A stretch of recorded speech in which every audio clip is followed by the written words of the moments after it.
and you also enter a living, breathing, historical record. A pungent library of the world's great cheeses in all their glorious eccentricity.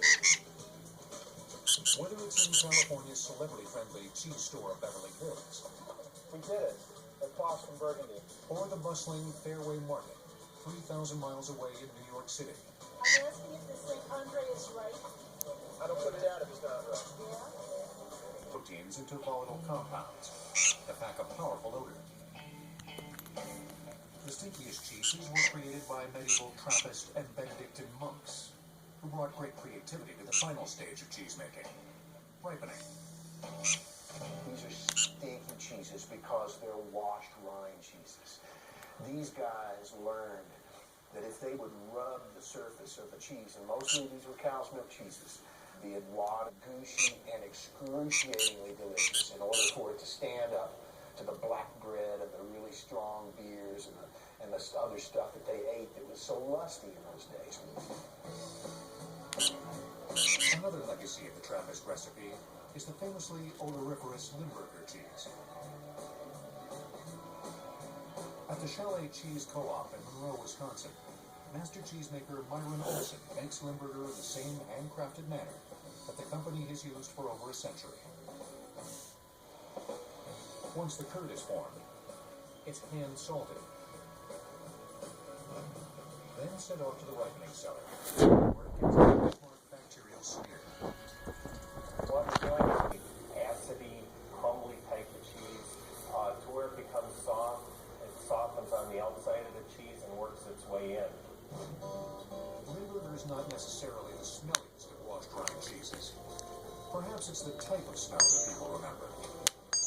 Limburger's Brevibacterium linens is the same bacteria that's partially responsible for human body odor. Chalet cheese has been propagating this same bacterial culture on the pine boards of its curing cellars since the early 1900s. Today, Chalet cheese is the only company making Limburger in the United States. But in the early 20th century, Limburger was hugely popular. I've heard figures that at one point there was up to 10 million pounds of Limburger consumed in a year. If you think a bacterial smear is an unsavory way to ripen a cheese, you might want to stay away from mimolette, which has a rind that's seasoned by the dander and excrement of burrowing mites. This is mimolette. This was Charles de Gaulle's favorite cheese.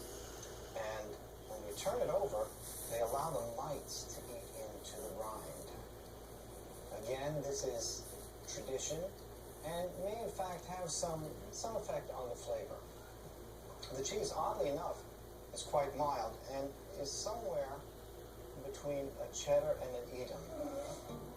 A much more commonly used organism for ripening cheese is mold.